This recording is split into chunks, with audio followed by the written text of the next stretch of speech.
Hello students, इस video में हम सीए फाउंडेशन नवंबर 2019 का अकाउंट्स का पेपर सॉल्व करने वाले हैं।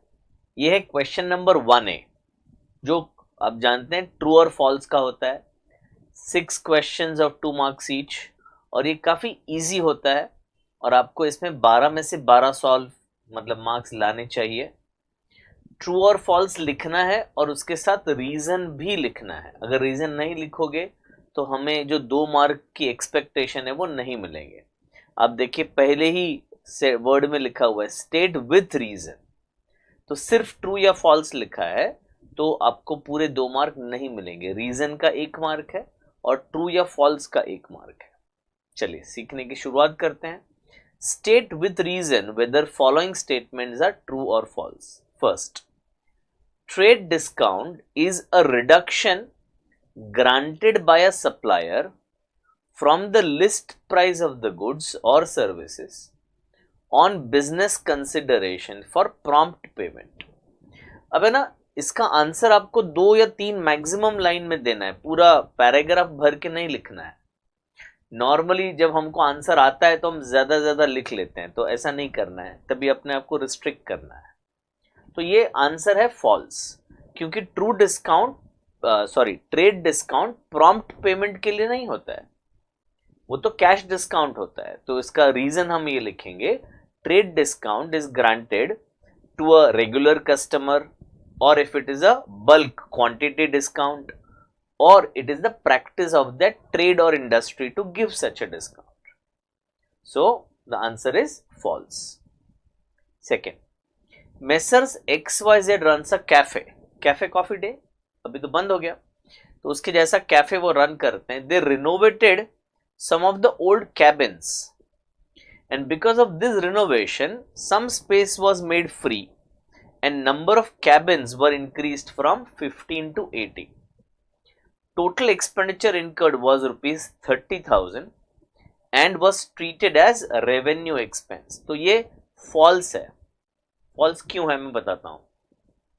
तो ये खर्चा करने से हमारी जो सीटिंग कैपेसिटी है कस्टमर की वो इंक्रीज हो गई। पहले 15 कैबिन थे और अभी 18 कैबिन्स हो गए हैं। तो ये खर्चा करने से हमारा future earning capacity has increased, और उसका जो फायदा है वो लॉन्ग पीरियड ऑफ टाइम तक हमें मिलता रहेगा। इसीलिए ये 30,000 should be treated as capital expenditure. Third, valuation of inventory at cost or net realizable value is based on the principle of conservatism। ये ट्रू सेंटेंस है। एक एग्जांपल लेके आप समझा सकते हैं।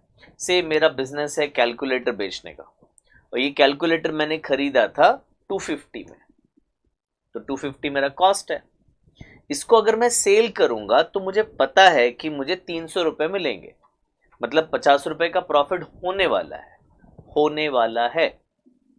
तो ये कॉन्सेप्ट ये कहता है कि जब मैं कैलकुलेटर का वैल्यू करूंगा तो मुझे 250 वैल्यू लेना है उसका, ना कि 300, क्योंकि अभी ये प्रॉफिट हुआ नहीं है, क्योंकि अभी ये कैलकुलेटर बेचा नहीं है।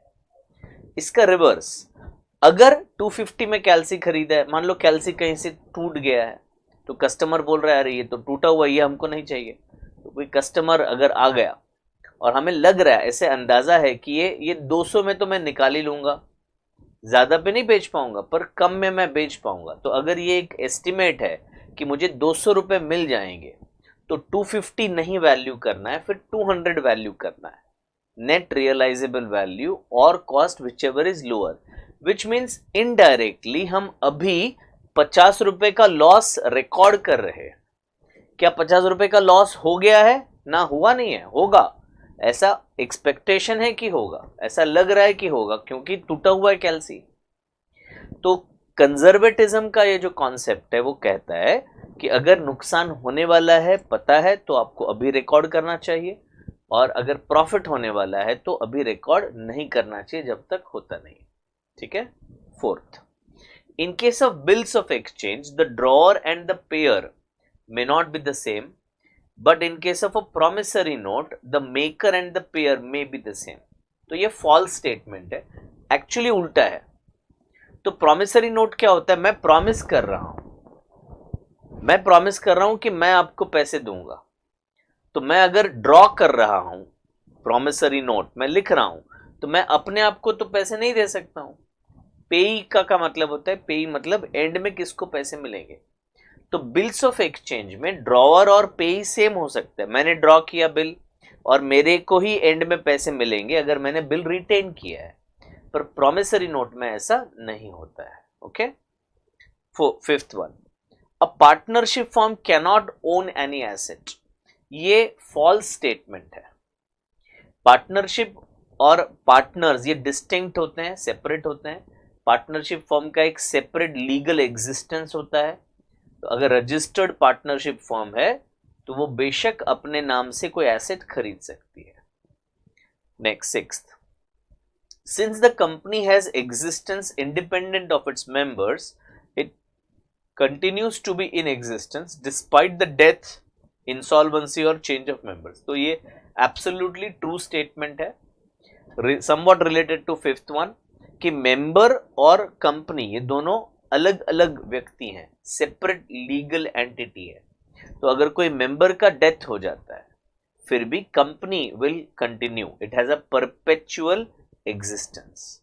ठीक है, तो ये था क्वेश्चन नंबर 1, ट्रू और फॉल्स, 12 मार्क्स। आई होप आपको समझ में आया होगा, and as I said earlier आपको इसमें फुल मार्क्स स्कोर करने की कोशिश करनी चाहिए। Wish you all the best, thank you.